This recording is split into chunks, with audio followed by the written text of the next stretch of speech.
లాల్ దర్వాజా సింహవాహిని అమ్మవారిని దర్శించుకున్నారు తెలంగాణ డిప్యూటీ సీఎం భట్టి విక్రమార్క. ఆలయ ఉత్సవ కమిటీ ఆయనకు పూర్ణ కుంభంతో స్వాగతం పలికింది. భట్టి విక్రమార్క వెంట మంత్రి పొన్నం ప్రభాకర్, ఎంపీ అనిల్ కుమార్ యాదవ్ కూడా ఉన్నారు. తెలంగాణ ప్రభుత్వం తరపున అమ్మవారికి పట్టు వస్త్రాలు సమర్పించారు డిప్యూటీ సీఎం భట్టి విక్రమార్క. ప్రారంభించిన వెంకటస్వామి ముదిరాజు గారు ఆ రోజు ముఖ్యమంత్రి గారు అలాగే రాష్ట్ర ప్రభుత్వం దాదాపు 1290 కోట్ల రూపాయలు ఈ రాష్ట్రంలో దేవాలయాల అభివృద్ధి కోసం కామన్ గుడ్ ఫండ్ నుంచి నిధులు రిలీజ్ చేయటం జరిగింది.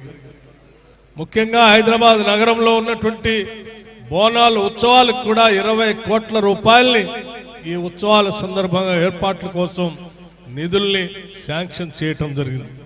భవిష్యత్తులో కూడా గతంలో శాసనసభలో చర్చ జరిగినప్పుడు కూడా రాష్ట్ర ముఖ్యమంత్రి గారు కానీ, హైదరాబాద్ ఇన్ఛార్జ్ మంత్రి గారు కానీ, స్థానికంగా ఉన్నటువంటి శాసనసభ్యులు కానీ, ఇక్కడ ప్రాంత ఓల్డ్ సిటీ శాసనసభ్యులు అందరూ కూడా కలిసి ఈ ప్రాంత అభివృద్ధి కోసం అడగటం జరిగింది. ముఖ్యమంత్రి గారు ఈ ప్రాంత అభివృద్ధి కోసం, దేవాలయ అభివృద్ధి కోసం ప్రత్యేకమైనటువంటి చర్యలు తీసుకుంటామని కూడా చెప్పడం జరిగింది. తప్పనిసరిగా భవిష్యత్తులో ఈ లాల్ దర్వాజాలో ఉన్నటువంటి సింహవాహిని అమ్మవారి, మహంకాళి అమ్మవారి దేవాలయ చుట్టూ ప్రాంగణాన్ని అభివృద్ధి చేస్తూ భవిష్యత్తులో ఒక మంచి కార్యక్రమాన్ని చేపట్టేటువంటి కార్యక్రమం కూడా జరుగుతుందని చెప్పి మీ అందరికీ సవినయంగా తెలియజేసుకుంటూ ఉన్నాను. తెలంగాణ సాంప్రదాయాలకు పెట్టింది పేరు.